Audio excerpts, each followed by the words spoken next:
donde estamos analizando profundamente en la Biblia realmente en qué nos encontramos y cómo podemos demostrar sin ningún lugar a dudas que realmente nos encontramos en la última generación. Y una de las cosas más importantes que tenemos que entender los cristianos es que es el tiempo de volverse a Dios. Es el tiempo de tomar en serio a Dios. La Biblia está llena de advertencias, como Mateo 7, en aquel día me dirán, Señor, Señor, hablamos lenguas, hasta demonios echamos, hicimos milagros, a muchos les hacíamos y se caían, etcétera, etcétera. Y les diré, nunca los conocí, porque nunca hicieron mi voluntad. Entonces, hacer la voluntad de Dios es creer que lo que la Biblia dice es verdad. Y si tú vienes a un estudio de francés, o a un estudio de hebreo, o de italiano, o vas a la escuela a estudiar geografía, imagínate que el maestro sepa que no llevaste tu libro de geografía, o tu libro de historia, o de civismo, o de todos los libros, ¿verdad? En mis tiempos que teníamos la mochila cargada como con 10 libros. Entonces no podía, nos sacaba de la clase el maestro en aquel tiempo. Entonces venía a la Biblia, venía el domingo a la iglesia y no traer el libro. Pues ¿a qué vienes, no? Pues nomás vengo a oír. Vengo a escuchar nada más. Pero cuando tienes la Biblia en tus rodillas y hablando el predicador, pero es que como están los versículos ahí en la pantalla, ¿para qué traigo ya la Biblia?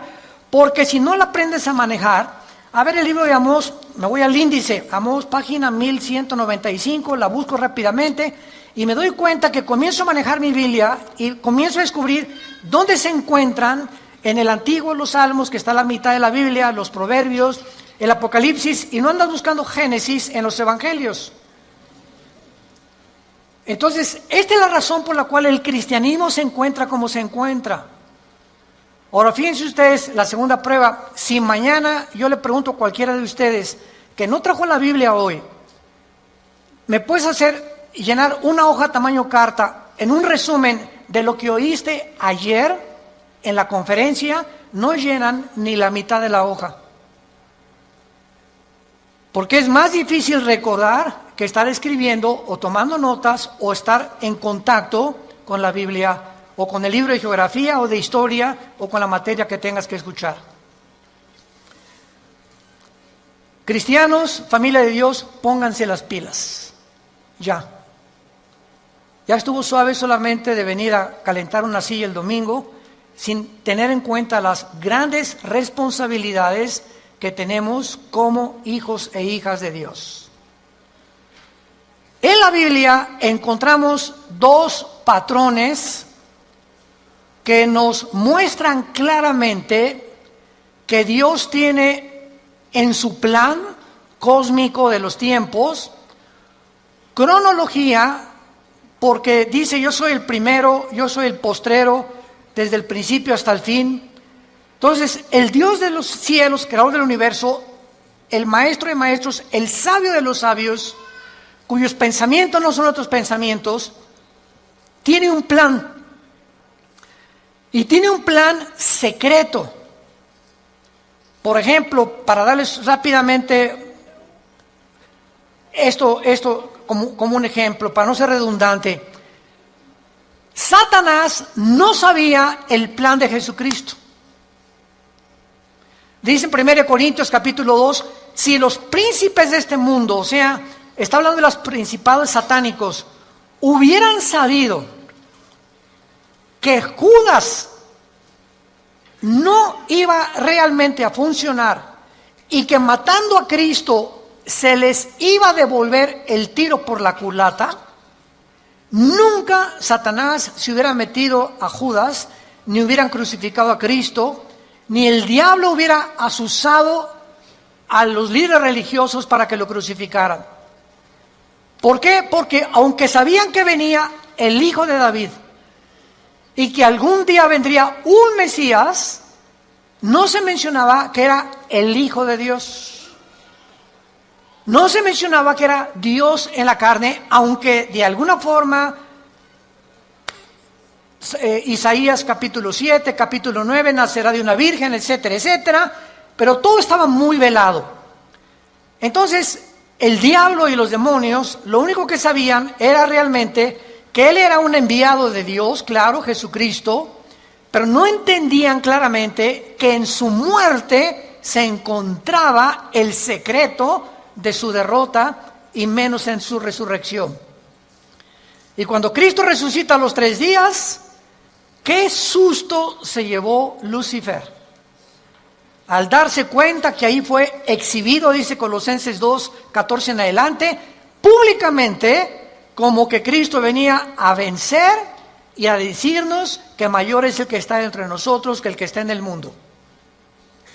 Entonces, así la Biblia está llena de secretos y de piedras preciosas escondidas que Dios le quiere revelar a los cristianos, pero no a todos los cristianos.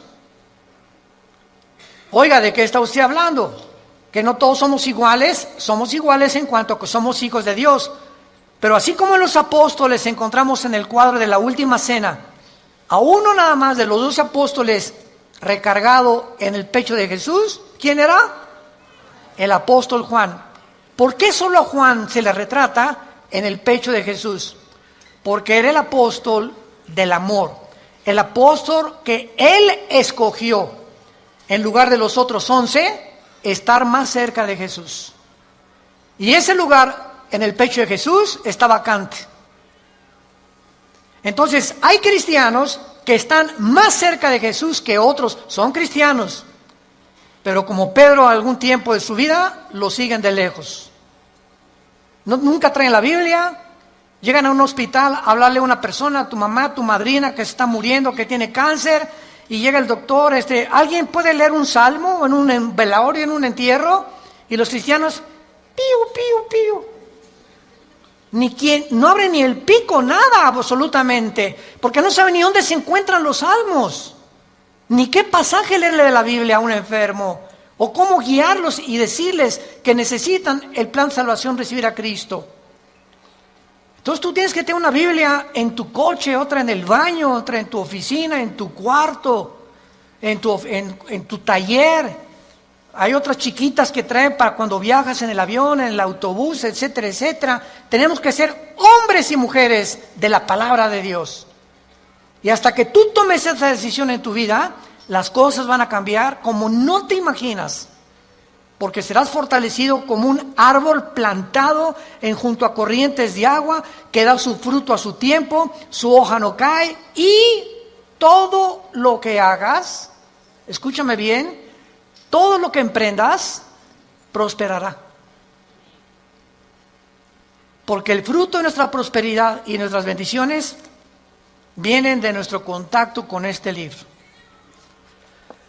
Muy bien, dentro de la cronología del plan de Dios, Dios le dio a Israel la semana de 7 días, 6 días de trabajo por uno de descanso, y al mismo tiempo que Dios creó en 6 días el universo, el 7º de descanso, Dios dice en el Salmo 90, en Primera de Pedro, que para Dios un día de 24 horas es como 1000 años. Con mucho cuidado, síganme. Entonces, estos 6 días de 24 horas, Dios le da a Israel semanas de años también. En otras palabras, bíblicamente, la historia del ser humano, desde Adán hasta que venga Jesucristo en su segunda venida, tienen que pasar 6000 años. Por ahí ya vamos bien. No puede pasar más tiempo porque es el tiempo exacto de Dios. 6000 años. Ahora, ¿cómo estamos contando nosotros los años a través de la historia? El impacto de Jesucristo en la historia ha sido tan grande. Señores historiadores, maestros, sociólogos que nos visitan, ateos, escépticos y agnósticos, la historia la contamos desde antes o después de Buda. ¿Antes o después de Mahoma? ¿Antes o después de Zoroastro? ¿Antes o después de Mahatma Gandhi? Antes y después de Cristo y después de Cristo. Es tan grande el impacto de Cristo que divide la historia. Es tan grande que se celebra su nacimiento en Navidad y en Semana Santa su muerte. No hay otro personaje en la historia que haya impactado tanto al mundo como la vida de Jesús de Nazaret. Ahora, este impacto de Jesucristo en la historia nos muestra que no sabemos cuándo nació. Muchos dicen que nació entre el año 6 o 7 de nuestra era cristiana, no en el año 1. Porque de Cristo a nuestros días tienen que pasar, ¿cuántos años? 2000 años. A ver, vamos por orden. De Adán a Abraham pasaron 2000 años. De Abraham a la cruz, 2000 años. ¿Cuántos van? 4000. Y de Cristo a nuestros días, 2000 años más, para que se cumplan los 6000 años de historia y entramos al milenio, que es el 7º día de descanso o las vacaciones del cristiano. Por eso son 1000 años el milenio. Entonces, si han pasado estos 2000 años de Cristo a nuestros días, ¿por qué no ha venido? Lógico, ¿verdad? Bueno, vamos a ver algunas razones, y es maravilloso esto. Los judíos, en la Biblia, el año es de 360 días. ¿Lo sabías, verdad? El año de los judíos, o el año bíblico, es lunar, no solar. Los judíos contaban a través de la aparición y la desaparición de la luna como los días, no como nosotros. Y cuando un papa llamado Gregorio, en el siglo II, siglo III después de Cristo, el Papa Gregorio cambió el calendario lunar por el calendario solar que nosotros tenemos, de 365 minutos y segundos. O sea, se le agregaron al calendario 5 días por año, más los años bisiestos. Entonces, aquí hubo un desajuste, porque cuando llegaron los romanos en el año 70 después de Cristo, de que él murió, y finalmente en el año 135 después de Cristo, cuando ya arrasaron con Jerusalén, todos los libros de la Torá y los libros del judaísmo, donde tenían ellos la cronología y la contabilidad de los años desde Adán a nuestros días, de acuerdo a las genealogías de la Torá, desaparecieron. Y después los judíos volvieron otra vez a sacar 2 libros más, aparte de la Torá, que se llama el Talmud y el Mishnah. Estos 2 libros no son inspirados por Dios. Inspirado por Dios es la Torá, que involucra los 5 libros de la Biblia. Por eso es Torá. Los primeros 5 libros de la Biblia son el Pentateuco, como se llama, o la Torá, porque son los libros que Dios le dio a los judíos con las leyes de Israel. Pero el Mishnah y el Talmud son interpretaciones de la Torá. Entonces no fueron inspirados por Dios. Y en el Talmud y el Mishnah hay 600 más mandamientos que los judíos tienen que cumplir. Como por ejemplo el Shabbat. La última vez que mi esposa y yo estuvimos en Jerusalén, ahora los invitamos, vamos a regresar en junio de este año a Jerusalén. Ya van más de 150 inscritos, increíble. Y a ver si nos alcanzan los cohetes de Irán. No. Los correos que más hemos recibido, ahora que comenzó el conflicto entre Irán y Estados Unidos, que es un conflicto que se inició en 1979, cuando el Ayatollah Khomeini convierte Irán en la República Islámica de Irán. Antes de 1979, Reza, el Shah de Irán, era amigo de Estados Unidos y no había los problemas que hay ahorita. Pero entra el Ayatollah Khomeini en el 79, se convierte en la República Islámica de Irán y comienza a prevalecer la religión sobre el Estado.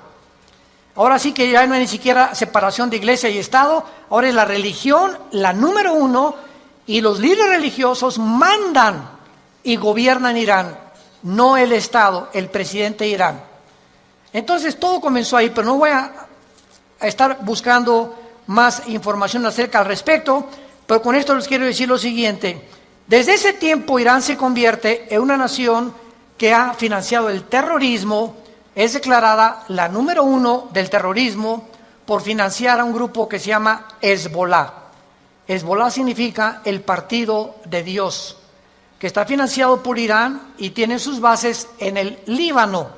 Después Irán comienza a financiar a Al-Qaeda, después comienza a financiar a Hamas de la Franja de Gaza y comienza a tratar de levantar grupos para tratar de destruir la nación de Israel.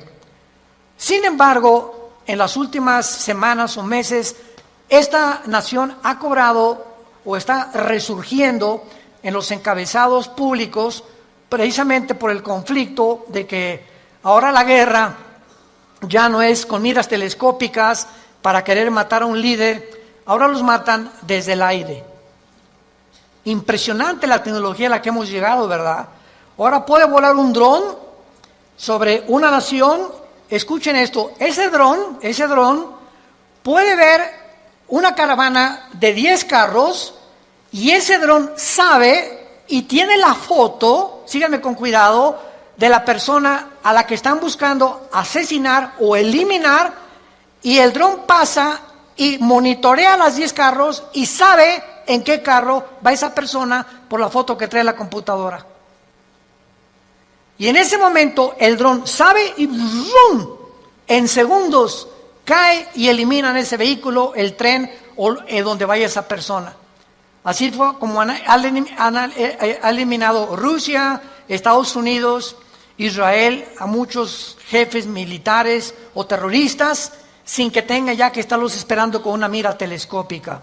Ese es el avance impresionante en que los militares están tomando el mundo y ahora toda la guerra es desde el aire y desde el aire. Por eso dice la Biblia, y vi caer meteoros del cielo, decía Juan, que tal vez, ¿verdad?, son los drones que van a caer y que van a terminar con casi 2/3 partes de la humanidad antes de que Cristo regrese para establecer con nosotros el milenio.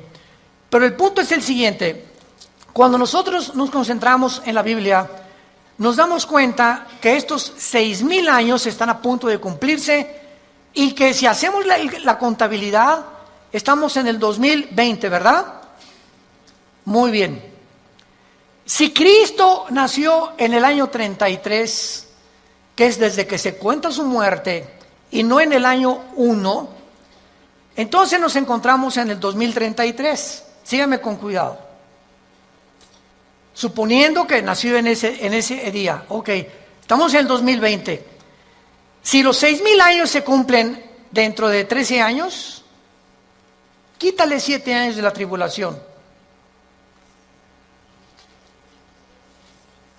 ¿Cuántos son? Sí estudiaste aritmética, ¿verdad? 33 menos 7,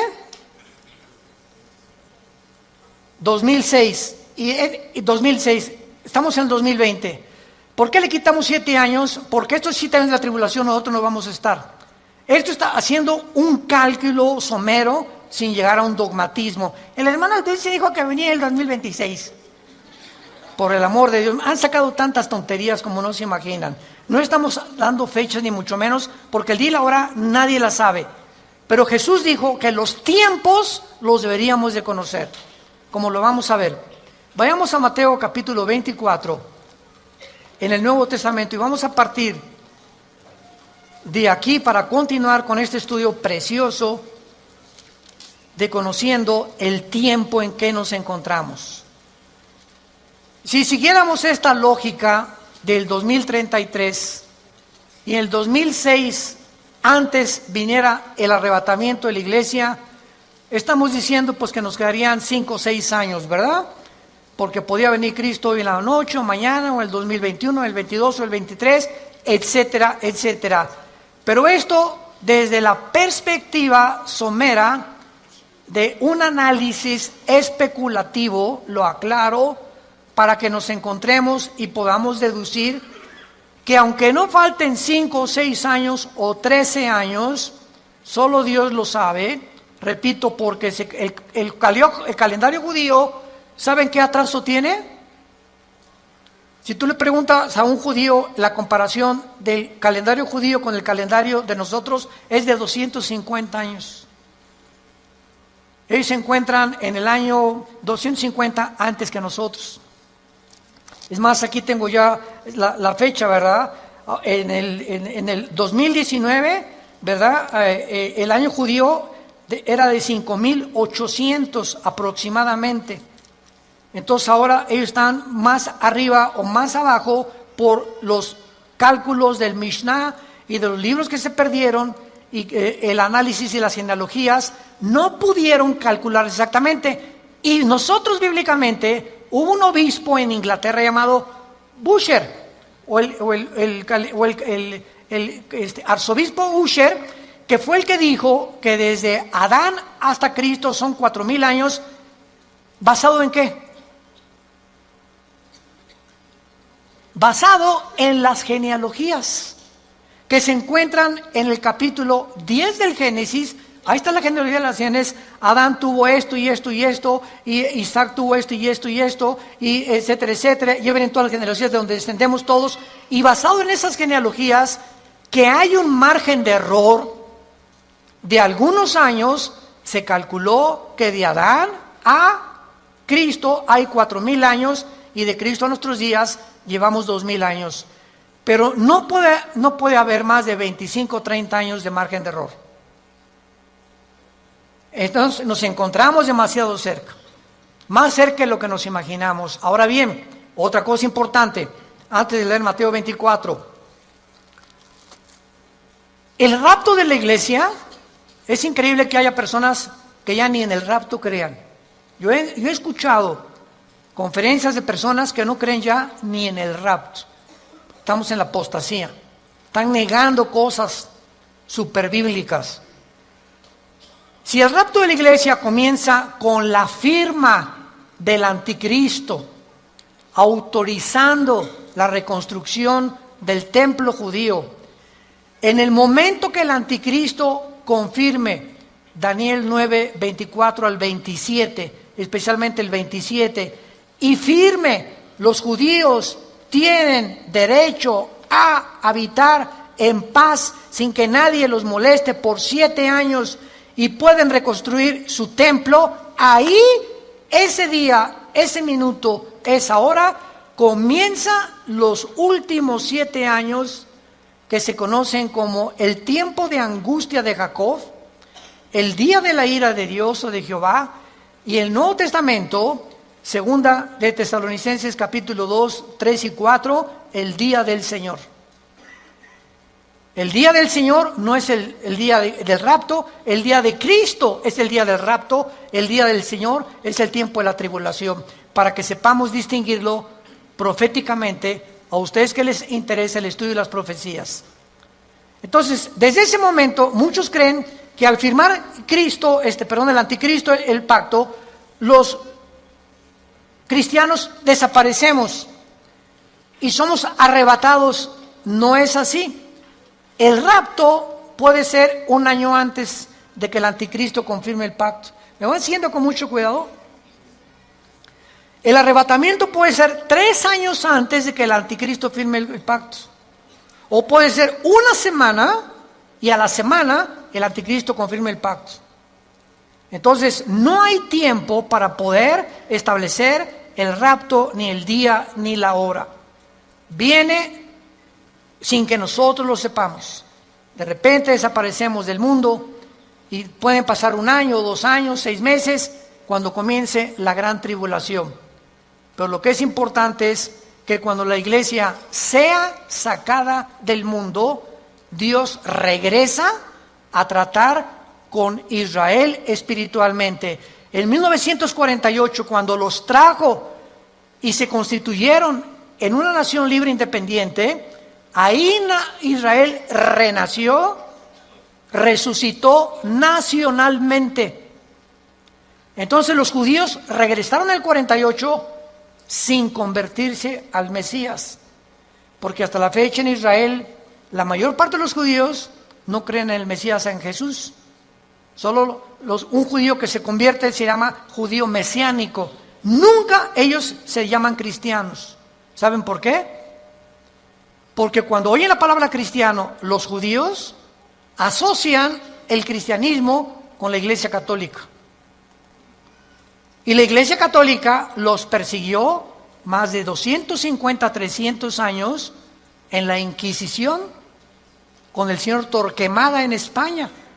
Y a los judíos que no querían aceptar a Roma como la salvación, los torturaron, los quemaron, los abrieron de piernas, a las mujeres les sacaban el bebé del vientre, hicieron terribles cosas que Hitler parecería Pinocho con lo que hicieron los nazis.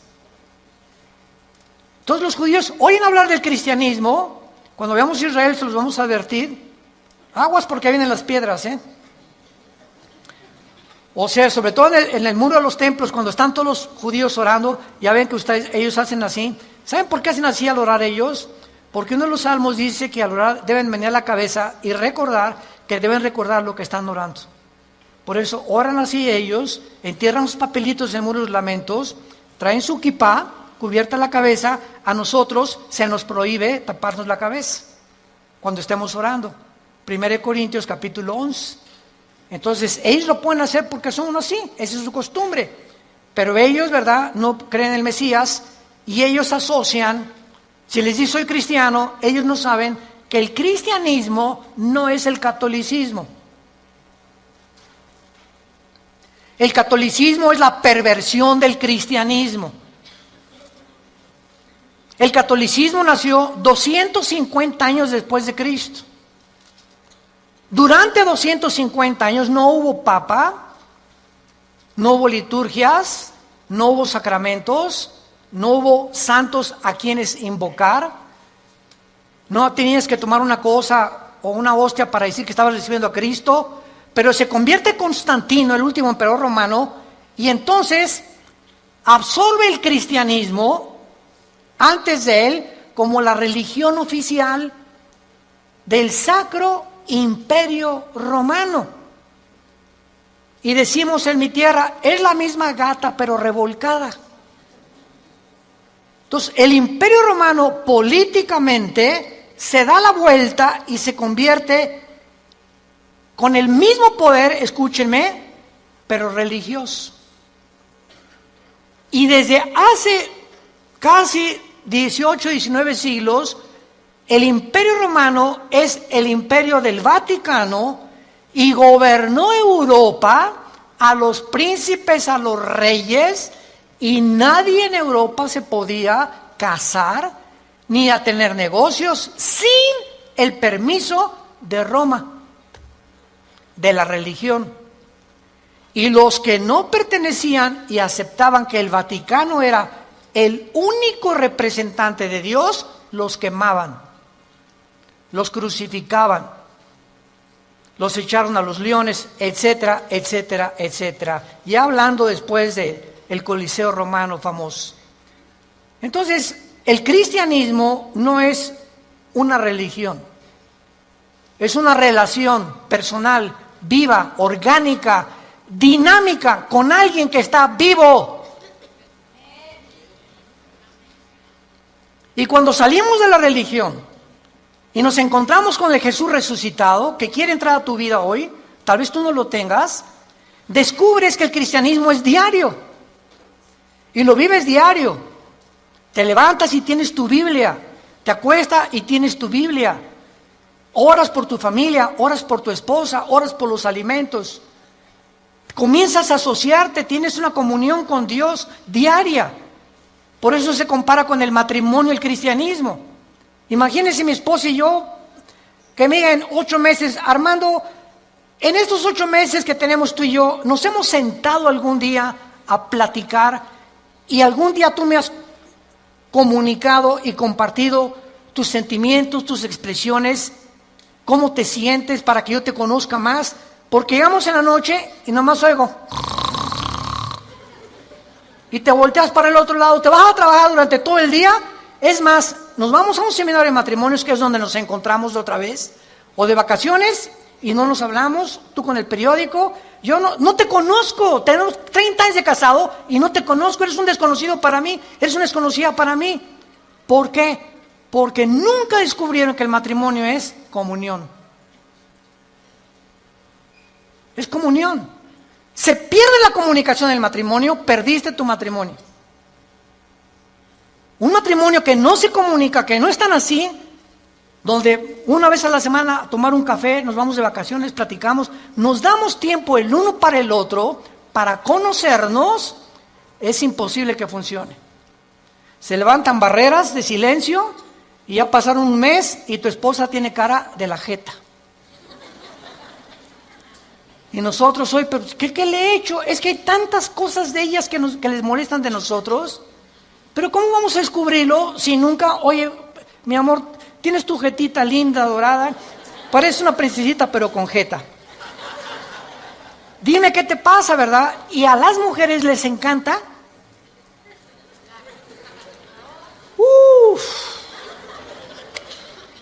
Porque no son como nosotros. Pueden hablar 5 horas, 6 horas con sus amigas, con lo que sea, y se despiden y en el teléfono siguen hablando y desde el carro siguen platicando, etcétera, etcétera. Y cuando llegamos nosotros que no nos gusta eso, y tenemos que entender que a ellos les gusta eso, perdón, ya parece que estamos en un seminario de matrimonios. Ya me estoy saliendo del tema, les pido perdón. Bueno. Se van a enojar y así es el cristianismo. Ok, entonces el cristianismo no es una religión, es una relación con Cristo diaria. No es el domingo, imagínate, cada domingo a tu esposa de 5 a 6 te comunicas con ella. Así es la religión.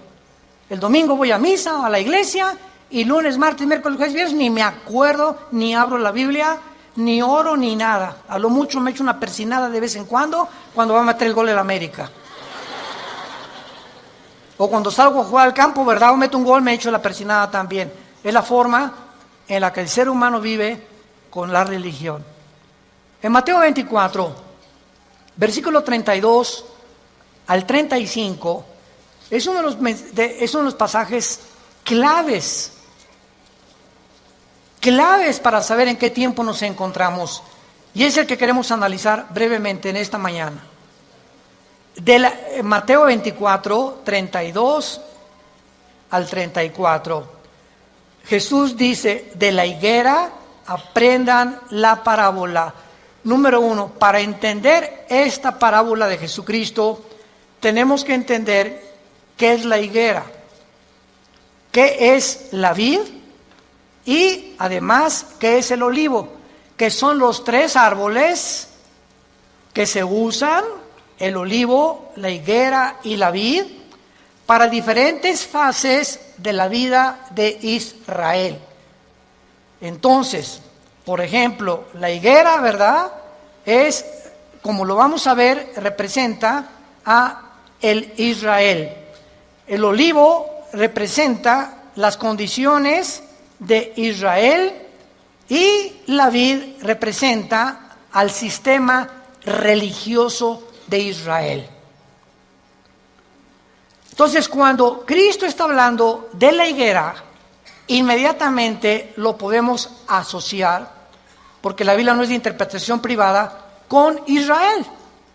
Porque Israel es la higuera y hay cantidad de pasajes en el Antiguo Testamento donde se representa a Israel como la higuera. Muy bien, de Israel aprendan la parábola. Ahora ya vamos con un poco más de luz. Cuando ya su rama está tierna y brotan las hojas, noten que no dice el fruto. ¿De acuerdo? Cuando ustedes vean que ya está tierna y las hojas comienzan a salir, que siempre salen antes que el fruto las hojas de todos los árboles, sepan que el verano está cerca. En otras palabras, cuando ustedes vean que Israel renace, ¿cuándo fue esto?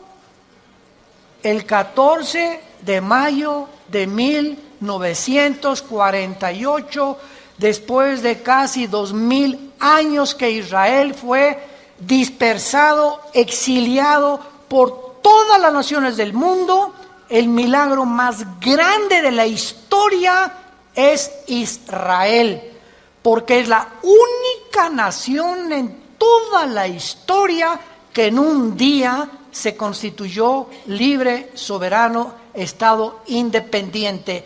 Nunca en la historia nadie había podido levantarse o formarse como una nación, porque las naciones necesitan una constitución, necesitan o una república, o qué ideología vamos a tener, o para muchos años para que se forme una república como México, Revolución Mexicana, y Pancho Villa se pelea con Zapata, en el norte, Zapata en el sur, se juntan, matan a Álvaro Obregón, viene la revolución, todos los Porfirio Díaz y todo lo que pasó, y poco a poco se va formando una república, y viene la constitución, etcétera, etcétera. Tarda años muchas veces en tener una constitución y formarse una nación. Israel en un día se forma toda la constitución de Israel. Por eso es un milagro. Cuando vean ustedes esto, versículo 33, cuando vean todas estas cosas, ¿qué cosas? Las cosas que en Mateo 24 oirán de guerras, rumores de guerras, pestes, hambres, terremotos. Será el principio, no el fin, el principio de los dolores. La generación que vea nacer a Israel, ¿quiénes somos? Nosotros. Los que han nacido entre 1946 a nuestra fecha se llaman los baby boomers.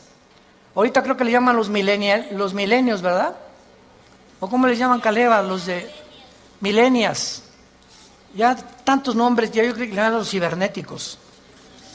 Bueno, del 46 a nuestros días, una persona que nació en el 46 tiene ahorita 70, 73, 75 años, más o menos.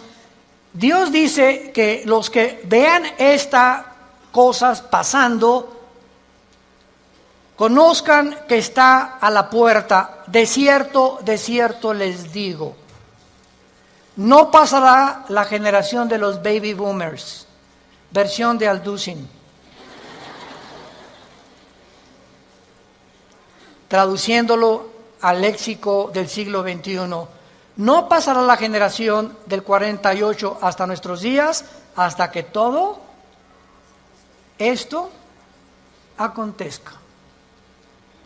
Más claro Jesús no podía ser. Ahora muy bien, ¿cuánto es una generación? El Salmo 90 y 1 de Pedro capítulo 3 dicen que una generación es aproximadamente entre 80 y 90 años de edad. Dice los más fuertes 85, 90. Porque sabemos que antes del diluvio pasaban hasta los 500. Noé a los 500 años fue papá. ¿Se imaginan? Matusalem a los 969 años es el personaje más grande que ha vivido, más que tu abuelito y el mío. Matusalem, 969 años. Viene el diluvio, cambió todo. ¿Y saben por qué se redujo la edad? Porque si Dios nos hubiera dejado vivir más tiempo, ya nos hubiéramos matado como las ratas. ¿De qué estoy hablando? Agarra un cuarto de 5 metros por 5 metros y mete 50 ratas. Van a vivir un mes. Redúcelo a la mitad. Van a vivir 15 días porque se matan más rápidamente. Y mientras más lo reduzcas, más rápido se mueren unas a otras. Mientras más grande el espacio, más tiempo viven. Entonces, así nosotros, Dios tiene que reducir más y más nuestra vida, porque mientras más querramos vivir, si así con 80 años de edad estamos al punto de una tercera guerra mundial, ahora imagínense que Dios nos hubiera concedido que viviéramos más tiempo. Entonces, por la misericordia de Dios, se redujo la vida en los más robustos, 85, 90 años. En el caso de mi familia, mis abuelos maternos de 97, 95 años murieron. En el caso de mi paterno, mi abuelo murió de 90, mi abuela de 95. Muy bien, veamos ahora estas cosas. Las hojas representan el nacimiento o el renacimiento nacional de Israel, porque regresaron en el 48 sin convertirse. ¿Cuándo Israel se va a convertir al Mesías? Romanos 11, 25 y 26. Apocalipsis capítulo 7, cuando Él selle a 144,000 judíos, y ellos en el tiempo de la tribulación, nosotros ya no estamos aquí, el más grande avivamiento de Israel se convertirá cuando Jesucristo venga al final. Y cuando Él venga al final, todo Israel será salvado. Desde luego los que creyeron en Jesús como el Mesías. Entonces, es importante esto, ¿verdad? Porque las hojas representan el renacimiento de Israel de 2000 años y el nacimiento de la generación de la higuera.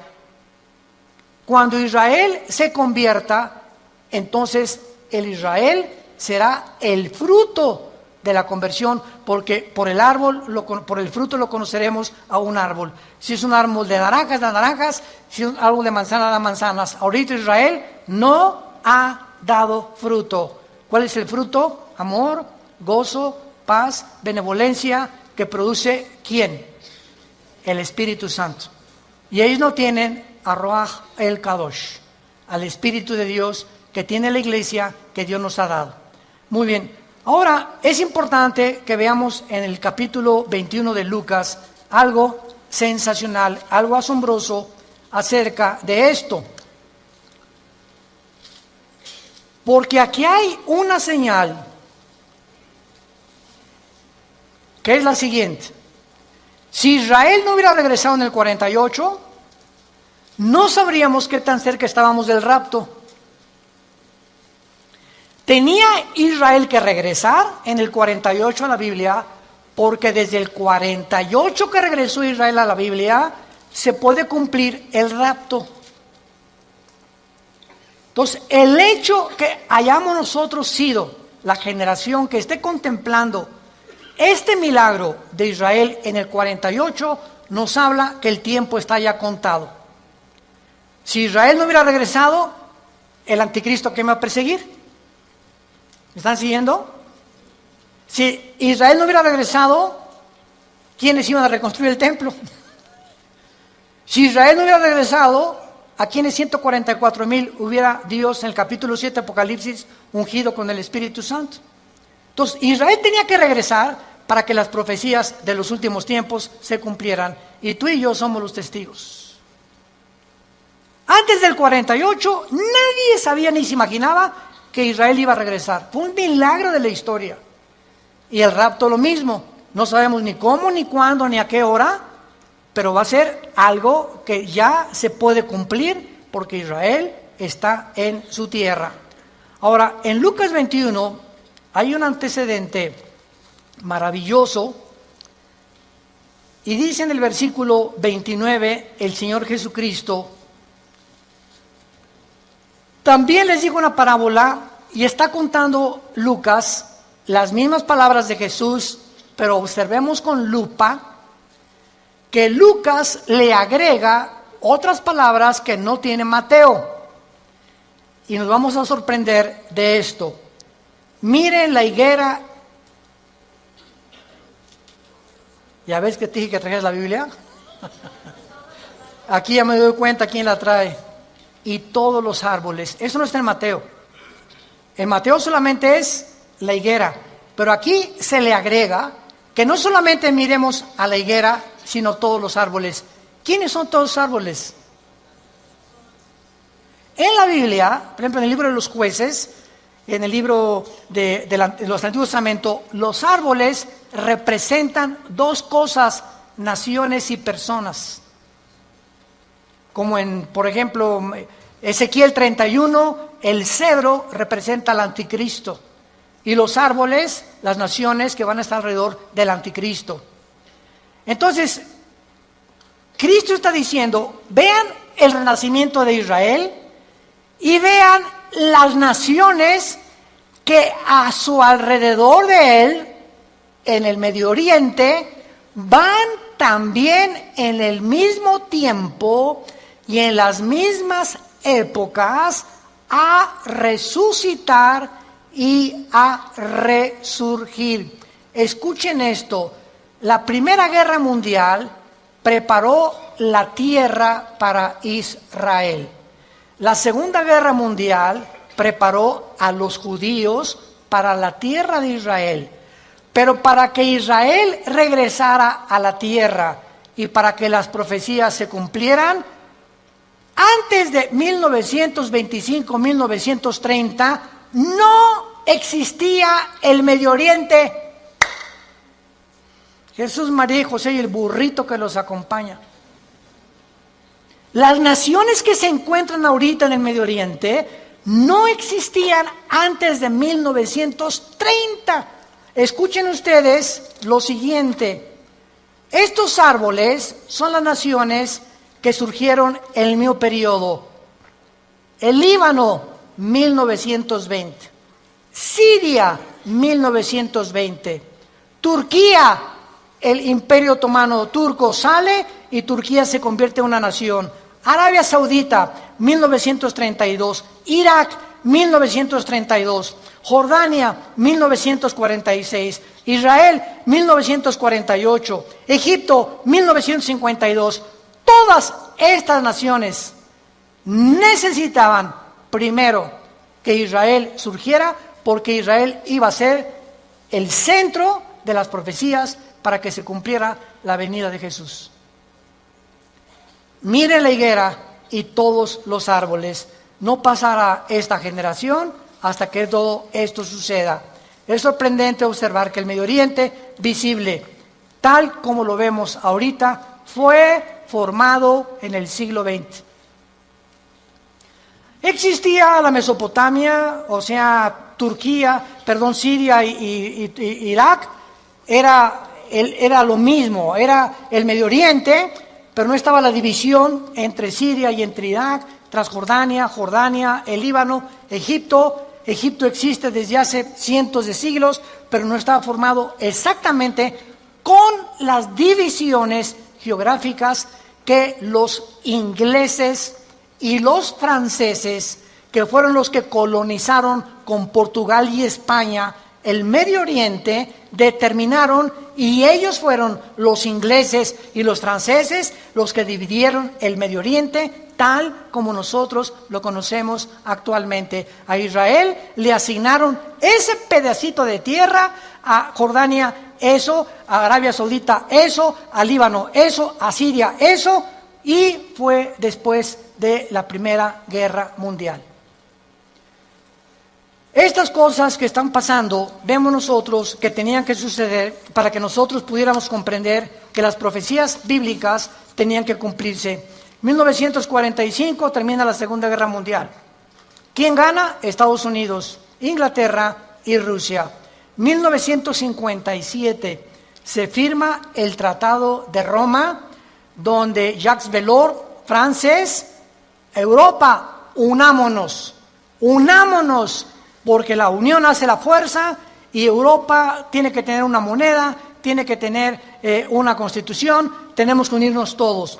1967, la Guerra de los 6 días, 1989, cae el comunismo y en ese momento comienza la democracia a elevarse en el mundo. 1992, el Tratado de Maastricht forma la Unión Europea. En el 2016, Inglaterra dice a la Unión Europea, ahí nos vemos el Brexit. Los ingleses no quieren someterse al euro, quieren mantener su independencia con la libra inglesa, esterlina, y ellos quieren tener su propio gobierno, no quieren pagarle los impuestos a la Unión Europea. Y estos acontecimientos tenían que suceder después de Israel, del 48.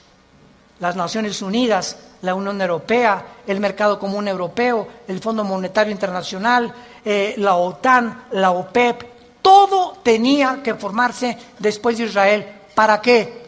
Para preparar el camino a las profecías que tenemos aquí de los últimos tiempos, y todos estos eventos han sucedido ante nuestros ojos para que sepamos que los cascos del Apocalipsis se escuchan en el cielo. ¿Qué es el 2021? Violencia, incendios en Australia, más de 1.000 millones de especies, ¿me escuchaste bien?, de animales han muerto en Australia. 1 millón de especies casi en las Américas de animales. Y estamos involucrando también a delfines, ballenas, tiburones y peces. Incendios en California, incendios en otras partes del mundo, inundaciones, tsunamis, cambios de clima, ya no hay primavera, ya no hay verano, huracanes devastadores, cada día con más fuerza, grado 3, grado 4, etcétera, etcétera. Nos encontramos un mundo convulsivo políticamente. ¿Qué será? ¿Será melón? ¿Será sandía? ¿Comunismo o socialismo? ¿O autocracia? ¿O monarquías otra vez? ¿O una oligarquía? ¿O qué sistema? No, vamos a mezclar mejor ya. Comunismo con capitalismo como China. O socialismo pero también con capitalismo. Y es una ensalada del chef en las ideologías gubernamentales y filosóficas, porque el mundo ha llegado a su fin. Ningún sistema ha funcionado, el comunismo cayó, fue un fracaso, se vuelve a desenterrar al mismo muertito, porque la historia nos enseña que el hombre no aprende de la historia. Y cometemos los mismos errores, porque usted es la generación de los milenistas, o milenios, o ¿cómo les llaman? Cibernético les llamo yo, ¿verdad? No han experimentado lo que nuestros padres en la Segunda Guerra Mundial, lo que se sufrió, y ahorita el pasado ya ni existe para ustedes. Ahorita solamente la computación y esto dinero, y qué carrera es la que más dinero produce, y por acá y por allá, y somos movidos por una ambición, una especulación, una comercialización de todo en todas las cosas, porque el mundo se dirige al comercio. ¿Sabían ustedes eso? El anticristo va a establecer un sistema de comercio en Medio Oriente que va a ser el Plaza Galerías más grande del mundo, en Irak, donde nació tu madrina. Y cuando nosotros veamos estas cosas, nos damos cuenta que el mundo se encuentra en un precipicio, que nos queda muy poco tiempo. Yo te pregunto, ¿tú eres cristiano? Si me contestas que sí, te hago la segunda pregunta. Desde que tú te convertiste, ¿has guiado a alguna persona a recibir a Cristo en su vida? ¿O eres de las personas que estás en el hospital con tu madrina muriéndose? Pastor, ¿puede venir a hablarle a mi esposa de Cristo? ¿A mi madrina? Entonces, ¿que tú no le puedes dar un versículo de la Biblia o compartir el plan de salvación? ¿No sabes cómo guiar a tu madrina en agonía a que reciba a Jesucristo en su cama? Tienes que recurrir al pastor. Se murió. ¿Puede venir al funeral para predicarles de Cristo? ¿No lo puedes hacer tú? Claro que vamos, porque es nuestra responsabilidad de los pastores. Pero ojalá que se levantaran más familias ya con un liderazgo, con la convicción profunda de que es lo más importante que el ser humano pueda tener, regresarse a Dios y pedirle perdón por tus pecados. ¿No lo quisieras hacer tú en esta mañana? ¿No quisieras tú considerar ante los acontecimientos que nos rodean que verdaderamente necesitas a Dios? Que tú no puedes ya seguir jugando a la matatena con el cristianismo, ni creyendo o engañándote, que es peor. Porque una persona engañada no sabe que está engañada porque está engañada. Entonces, para que alguien sepa que está engañado, tiene Dios con la Biblia que decirle, estás mal. Tú crees que eres, pero no eres más que un pobre, desventurado, miserable y desnudo pecador que tiene necesidad. Que unja tus ojos con colirio, como la iglesia la Odisea en Apocalipsis capítulo 3, y que tengas una relación conmigo todos los días. Que te levantes en la mañana y lo primero que hagas, mi alma tiene sed de Dios.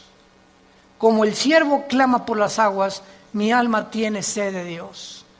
¿Hay esa pasión por Dios en tu vida?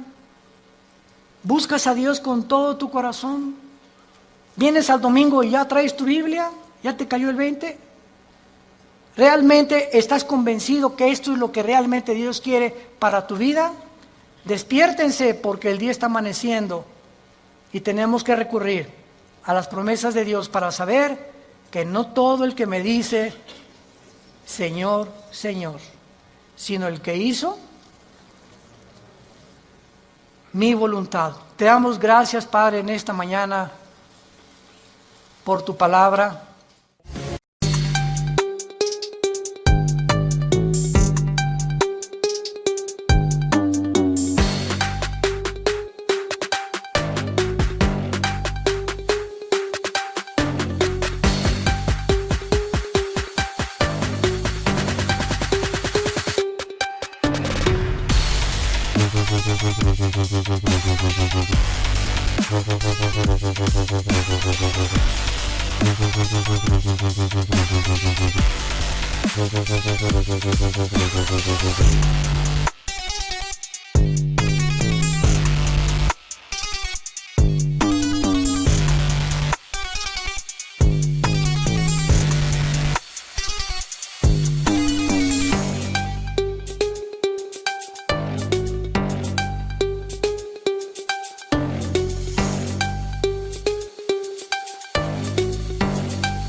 With you I don't ever feel calm.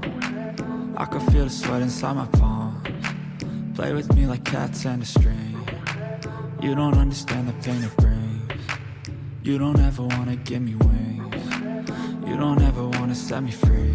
You know I'm addicted to you, and it's twisted, you've been gifted with the evil voodoo. Got me coming back for more, even when I've been screwed. Dolls full of pins, pierce my heart straight through.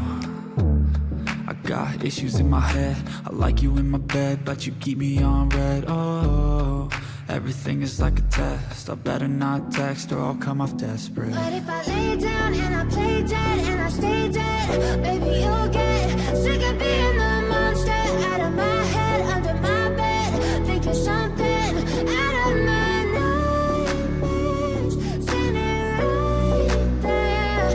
But if I lay down and I play dead and I stay dead, then will you get bored again? So if I play dead, will you regret everything that you did, that you said? I don't think you understand what you're doing, and my heart's black and blue from the bruising. I feel like when I'm with you I'm losing. I feel like you think that this amusing, sitting there gaslighting and confusing.